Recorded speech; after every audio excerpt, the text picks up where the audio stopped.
한 2, 3년 전에 한 전시회 제목이 자개농의 추억이라는 거였어요. 저의 어린 시절에 대한 향수, 어머니에 대한 그림이 다 담아있는 제목입니다.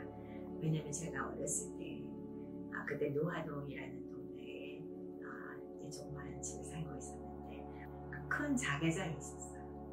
자개장에는 뭐 여러 가지 문양이 들어가잖아요. 공작새, 모란꽃 그런 게 들어가는데 어머니하고 저하고 이렇게 게임을 하는 거예요. 한 5살 나왔어요. 너는 저 중에 어느 무늬가 제일 이쁘냐? 엄마는 어느 무늬가 제일 이쁘냐? 이랬는데 제가 그때 몰랐던 게 어머니도 저도 화려한 공작새가 안 골랐어요.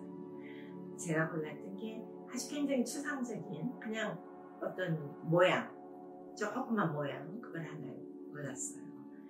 그게 제 생각에는 저에게 제가 받은 최초의 미학적인 훈련이 아닌가.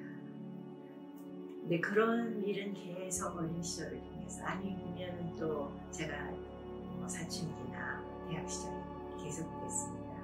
그림을 그리시면 꼭 물어봐요. 이 작품이 어떠냐고.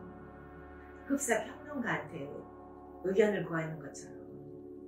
사실 그 어머님 화실에 이제 물감 접시들이 있고 화판이 있고 그런데 뭐 거기를 뛰어다니면서 자랐다고 해도 과언이죠. 저는 5, 6살 때부터 어머니 모델이 됐어요. 그래서 저의 어린 모습을 그리신 그림들이 아직도 많이 남아있죠. 전설이라는 그림이라든지 부엉이가 꽉 차있는 나무 밑에 소년과 소녀가 이렇게 앉아있는 그림인데 어떤 때는 이제 어린 저를 그리면서도 좀 나이가 많은 소년을 그리시기도 하고 어머니가 저를 모델로 그림 그리시는 것은 쭉 계속됐어요. 그래서 제가 20대 말에 이제 미국으로 이주한 다음에는 예전에 그려놨던 스케치 또 작품에 활용하고 그러시게 됐죠.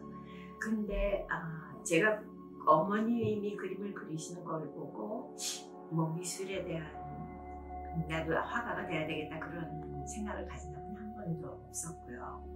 어느 날 선생님이 고등학교 1학년 때였다고 생각했는데 선생님이 학생 중 한 사람을 교단에 앉히시더니 저희들 보고 그냥 그리라 그러는 거예요. 다른 학생들이 모두 막 이거 어떻게 그리는 거지 하고 할 때 저는 너무나 자연스럽게 그걸 그릴 수 있었어요. 인물을 스케치할 수가 있었어요.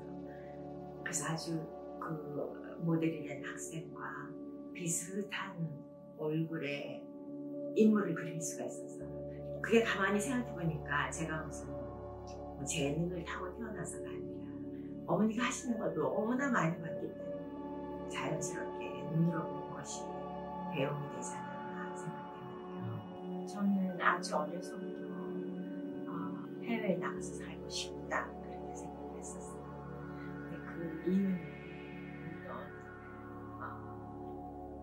어머니가 워낙 유명하시다 보니까 제가 미국에 처음 도착해서 학생 생활을 하는데 물론 언어도 어렵고 공부도 어려웠지만 그래도 마음은 그렇게 잘 먹었어요. 제가 다른 전공을 하고 공부를 하러 미국에 가고 10년 동안은 직장 생활을 하고 좀 관료직이고 공무원 생활을 했거든요. 내가 여기서 더 이상 일을 할 수 있을까 하는 생각에 무작정 직장에서 학교를 내고 일을 쉬었어요. 그 결과는 사실 굉장히 힘들었죠. 남편과 저 2사람의 수입으로 생활을 하다가 갑자기 한 사람의 수입이 없어졌으니까 그때 비로소 저는 무엇을 할까 고민을 하다가 내가 그때 참 고등학교 때 그리고 대학교 때 그림을 좀 그렸었지 그런 생각이 들면서 클래스를 하나 택하게 됐어요. 그때 코코란이라는 미술대학이 아직 존재하고 있었을 때입니다. 물고기가 물을 만난 것 같다는 그런 말을 흔히 쓰는데 정말 너무 그렇게 노력을 안 하고도 정말 쉽다는 말은 좀 못하겠죠. 그렇지만 그렇게 흥이 나서 그림을 그리는 그런 경험을 하게 됐고, 그것이 이어져서 그림으로 대학원을 가고 페인팅을 전공했고, 그리고 페인팅으로 석사학위를 받은 다음에 교직을 가게 됐습니다. 그런데 이렇게 지금 생각해보면 이 일 저 일을 거쳐 결국에는 그림이라는 분야를 저의 표현 수단으로 선택했고, 어머니와 전혀 다른 매체, 또 전혀 다른 그림, 그리고 전혀 다른 주제를 다루고 있지만, 어머니의 작가로서의 그 영혼을 너무너무나 존경하게 된 것은, 나도 어머니처럼 저항정신이 살아있는 작가, 그리고 타협하지 않는 작가. 참 저도 그렇고 어머니도 그렇고 양면성이 있는데, 사람들이 할 때 보면 너무나 일바르고 말씀하시는 것도 공손하고 그러면서 또 속에는 굉장히 담대한 면을 가지고 있는 것. 남이 뭐라 그런다고 해서 본인이 갈 길을 가지 않는다거나 노선을 변경한다거나 그런 일이 없었죠. 저도 그런 작가가 되고 싶다. 그런 면에서 어떤 유사점이 있다면 모를까. 작품 자체는 그러니까 본인이 독특한 화가가 되고 싶다면 아무리 어머니를 존경한다고 해서 어머니의 화풍을 따를 수는 없는 거잖아요. 어떻게 보면 저의 지난 7, 8년은 미인도라는 그 의작에 얽힌 스캔들, 그리고 거기에 따른 법적인 여러 사건들, 그것으로 인해서 많이 소모됐던 그런 해였습니다. 간략하게 설명드리면 1991년에 시작된 미인도 사건은 투철한 작가 정신을 가진 한 여성 작가를 이익 집단과 권력기관이 짓밟고 억누른 그런 사건이었죠. 거기에 많은 문화인들,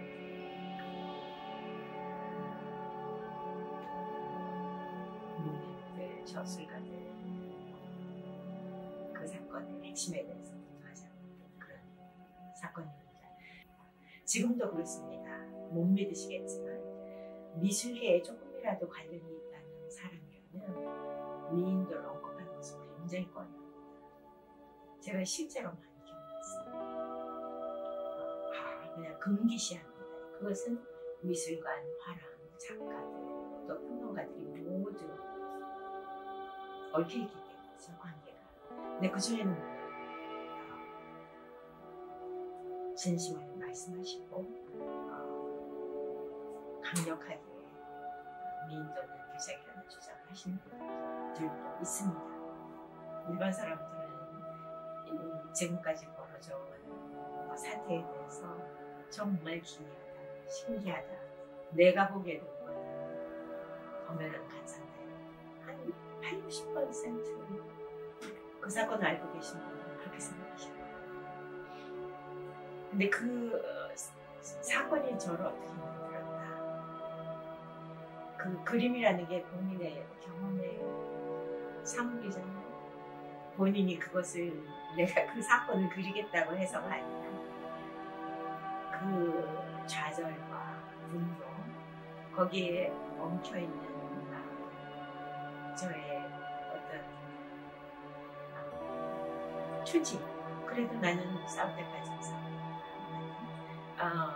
누군가는 여기에 기록을 남겨야 된다. 누군가는 지적을 해야 된다. 그걸 보면은 제 작품에 제가 굳이 원하지 않는 그 모든 웅얼이졌던 감정들이 뭐가 있지 않을까 생각합니다. 제가 제일 좋아하는 일상의 즐거움 중에 하나는 신문을 읽는 거예요. 그래서 읽지 못한 신문들이 막 쌓여있기도 하죠. 이제 신문 기사를 보면 되게 이제 정치면이나 사회면이나 대부분 나오는 기사들이 불행한 기사들인 거죠. 제가 어떤 때 이미지에 그 영감을 얻었는데요. 아주 비참한 기사인데 예를 들어서 멕시코를 통해서 강을 건너 미국으로 들어오고자 하는 일본인자들이 많은 사람들이 중간에 예를 들어서 강물에 빠져 죽거나 합니다. 그런 기사를 다루면서 거기에 들어있는 사진이 유난히 아름답게 느껴질 때 그럴 때 그 아이러니 때문에 저는 작품에 대한 영감을 그런 데서 작가한테 전시회를 귀중하게 전시회를 하니까 작가라서 아주 커다란 어떤 발전을 할 수 있는 발전이라는 것은 다른 것이야. 제 생각에는 이때까지 해왔던 것과는 다른 것을 만들어내는 거. 그게 저는 자기가 자기 복제를 하지 않는 것.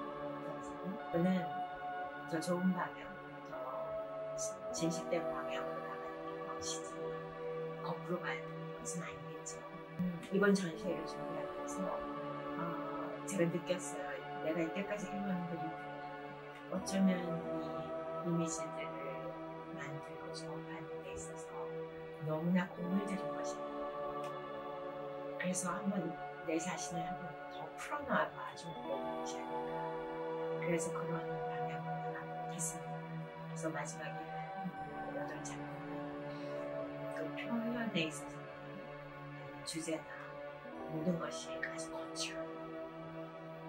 굉장히 즉흥적인 것이죠. 큰 브러시스로 질감도 그 점에 하나보다 훨씬 무거워졌고 또 전에는 전혀 쓰지 않던 나이판의 나이프를 써서 새로운 것을 하기 시작했고 더욱 중요한 것은 어떤 한 감정을 표현하기 위해서 그 서술을 하는 게 아니라 어떤 한순간의 포착 어떤 운동감 그런 것을 포착하는데 심려를 기울였지 어떤 스토리를 짜내는데 관심이 없었습니다. 근데 이번에 8작품이 가진 공통적인 주제를 하나는 지금 제가 도달해 있는 지금의 저의 삶의 지점하고 통하는 데가 있는 것 같아요. 그 작품들의 하나하나 다 풍경이 등장하는데요. 그 풍경들은 제가 뭐 어려서 봤다, 고향이다 그런 구체적인 풍경이 아니고 그리워하는 풍경이 아니고 미지의 세계를 상징하는 풍경을 사용했는데 어떤 미지의 세계에 도달한 꼭 그 나와 있는 사람은 홀로죠. 고독한 존재인데 그 존재가 그 미래에 대해서 두려워하지 않고 행복감을 느끼고 기대를 느끼고 호기심을 느끼고 그런 비록 험난한 미래가 있더라도 포용할 수 있는 그런 삶의 자세를 표현했다고 할까.